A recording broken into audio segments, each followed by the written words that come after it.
नमस्कार दर्शक बंधु मु प्रदीप आपण मानक स्वागत करुच्ची आज आउ एक नुआ भिडियो तो फाइनाली सुभद्रा योजना रे गोटे बहुत बड़ खुशीर खबर जदि आपण माने सुभद्रा योजना रे नुआ आवेदन करथिले एवं आपण मानकु सुभद्रा योजनार टंका मिली नथिला ताहाले वर्तमान आपण माने सुभद्रा योजनार टंका पाइया पई जाउचंदी एवं या सहित जो माने नवेम्बर 30 तारिख पूर्वरु जो सुभद्रा योजनार आवेदन आरंभ होइतिला जदि आपण माने सेतिरे आवेदन करथिले एवं आपण मानक बयस 21 वर्षरु ऊर्ध्व एवं 60 वर्षरु कम थिला ताहाले वर्तमान आपण मानकु सुभद्रा योजनार टंका मिलिया पई जाउची। तो आपण माने जानिथिबे उपमुख्यमंत्री प्रभाती परिडा जोड़ा सूचना देइथिले जे नुआ वर्ष आरंभ रे सुभद्रा योजनार जो हिताधिकारी माने बाद पड़िथिले सेमानकु सुभद्रा योजनार टंका मिलिबो ता सहित जो माने नुआ करी आवेदन करथिले सेमानकु मध्ये टंका मिलिबो। तेणु जहाँकि बहुत बड़ खुशीर खबर यही सप्ताहर शेष सुधा अर्थात आपण मानकु 11 तारिख सुधा सुभद्रा योजनार जो बाकी तो थिबा किस्तीर टंका मिलिया पई जाउची। तो कौ मानकु एई टंका मिलिबो एवं केते टंका मिलिबो आसंतु से विषय आउ किछि इंपोर्टेंट अपडेट जानिबा। तेणु वीडियो को जदि प्रथम थर विजिट करचंती आपण माने निहाती चैनल को सब्सक्राइब करंतु कारण एही सब अपडेट सर्वप्रथमे आपण माने हम चैनल माध्यम रे ही पाई परिबे। देखंतु सुभद्रा योजनार जो 3टी किस्तीर टंका आस्तिला बहुत हिताधिकारी प्रथम और द्वितीय किस्तीर टंका आसिला परे तृतीय किस्तीर टंका आसी नथिला एवं एमिति मध्य किछि हिताधिकारी थिले जो मानकु प्रथम और द्वितीय किस्तीर टंका न मिली डायरेक्ट तृतीय किस्तीर टंका मिलिथिला। तेणु एही सब हिताधिकारी वर्तमान राज्य सरकार तरफ सुभद्रा योजनार टंका मिलिया पई जाउची। तो केउ केउ हिताधिकारी मानकु मिलिबो देखंतु ना जो माने 21 वर्षरु ऊर्ध्व होई नुआ आवेदन करथिले जोटा कि पोर्टाल रे आपण मानकर आरंभ होइतिला केवल से हिताधिकारी को आपण मानकु 5000 टंका मिलिबो।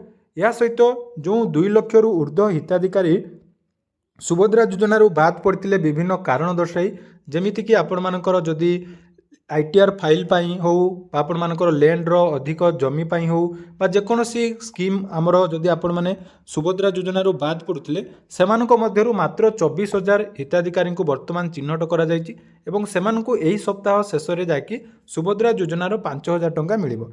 या सहित नुआ हिताधिकारी जो मानकर संख्या 1 लाख रु ऊर्ध्व रहिछि सेमानकु मध्य सुभद्रा योजनार टंका मिलिबो। तेणु एवं यही जो योजनार टंका आपण मानकु आसीबो केते टंका आसीबो ना नुआ हिताधिकारी को 5,000 टंका एवं जो मानकर पेंडिंग थिला सेमानकु 10,000 टंका आसीबो। तेणु एने जाकि उपमुख्यमंत्री प्रभाती परिडा आज जाकि सूचना दैचंती। तेणु दीर्घ दिन धरी आपण मानकर जो कमेंट थिला जे सुभद्रा योजनार नुआ वर्ष रे टंका मिलिबो कि नहीं फाइनाली देखंतु एही टंका केवल जो माने प्रथम द्वितीय एवं तृतीय किस्तीर टंका पाई नांती सेमानकु मिलिबो एवं यार परवर्ती जो चतुर्थ किस्तीर टंका आपण माने मार्च मास 8 तारिख दिन पाइबे। तेणु एने उपमुख्यमंत्री कौन सूचना दैचंती आसंतु से विषय आउ किछि इंपोर्टेंट अपडेट जानिबा।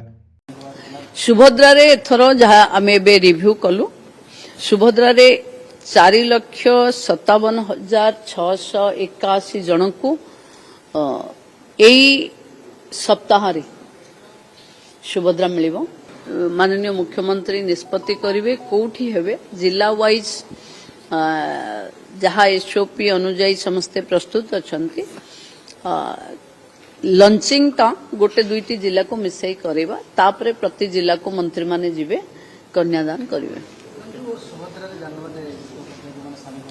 सुभद्रा रे एथर जहाँ आमे बे रिव्यू कलु सुभद्रा रे 4,57,681 जन को एई सप्ताह रे सुभद्रा मिलिबो। आउ से माने में किए जे नुआ पंजीकृत होइचंती जहां को 21,78,398 जन जो मानकर विभिन्न अभियोग सुनानी हेतिला बंद हो जाइथिला कोनोसी कारण पई कटि जाइथिले से भली 24,018 जन को मिलिबो एवं तृतीय किस्ती पाइथिले किंतु प्रथम द्वितीय किस्ती रे तांकर ना नथिला से भली हिताधिकारी जो माने वंचित थिले से माने 2,55,265 जोटा जाइथिला सर्वे पाई तार जो सर्वे रो रिपोर्ट आधार रे समस्ते मिसी 4,57,681 जन एथर सुभद्रा पाइबे 250 कोटी रु ऊर्ध्व टंका एथर डिस्बर्स। नुआ केते मैडम जोड़ी है ଏଥିରେ ନୂତନ ପଞ୍ଜୀକୃତ ହେଲେ 1,78,398 ଜଣ। ବାକି ଯୋଉଟା ଆମେ 295 ପଠେଇଥିଲେ ଗ୍ରାସରୁଟ୍ ସର୍ଭେ, ସେଥିରୁ ଆମେ ପାଖାପାଖି 24,000 ଯୋଉମାନେ ପୁରା କଟି ଯାଇଥିଲେ ସେମାନଙ୍କୁ ଦଉଛେ, ଆଉ ଯୋଉଟା ଟେକ୍ନିକାଲ ଅସୁବିଧା ପାଇଁ ରହି ଯାଇଥିଲେ ସେଭଳି 2,55,265 ଜଣଙ୍କୁ ଦଉ। 3 କିସ୍ତି ବି ପାଇ ଯାଇପାରନ୍ତି, ଯଦି ପାଇ ନଥିଲେ ଏଲିଜିବୁଲ ହଉଛନ୍ତି 3 କିସ୍ତି ବି ଏକାବେଳେ ପାଇଯିବେ। ଗୋଟେ କିସ୍ତି ପାଇବେ। ମାନେ ମାର୍ଚ୍ଚ 8ରେ ସେମାନଙ୍କର ଦ୍ୱିତୀୟ କିସ୍ତି ହବ। ଏଇଟା ସେମାନେ ପାଇବେ ଗତ ରାକ୍ଷୀ ବନ୍ଧନର କିସ୍ତିଟା ସେମାନେ ନୂଆ ବାଲା ପାଇବେ। ମାର୍ଚ୍ଚ 8ରେ ସେମାନେ ପାଇବେ ତାଙ୍କର ଦ୍ୱିତୀୟ କିସ୍ତି। ପୁରୁଣା ବାଲାଙ୍କର ଯେତିକି ଅଟକି ଯାଇଛି ଯାହାର ସେମାନେ ସବୁ ପାଇଯିବେ।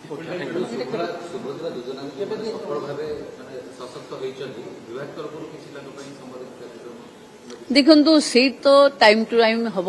ସୁଭଦ୍ରା ମହିଳାଙ୍କ ସଶକ୍ତିକରଣର ଏକ ନୂଆ ଅଧ୍ୟାୟ ଲେଖିବ, ଯାହା ଆମେ କହିଥିଲୁ ତାକୁ ଆଗକୁ ତା ଉପରେ ଗୋଟେ ବିଭାଗର ପୁରା ସ୍ୱତନ୍ତ୍ର ଫୋକସ୍ ଅଛି ଏବଂ ଯେଉଁମାନେ ଦକ୍ଷତା ଭାବେ ସୁଭଦ୍ରାର ଅର୍ଥକୁ ବିନିଯୋଗ କରି ନିଜେ ସଶକ୍ତ ହେଇଛନ୍ତି ତାଙ୍କ ପାଇଁ କି ପୁଣି ଇୟର ଏଣ୍ଡିଂରେ ରହିବ। ମାର୍ଚ୍ଚ 8 ବେଳକୁ ଘୋଷଣା ହବ। ଏଇ ସପ୍ତାହରେ ଦେଇଦେବ।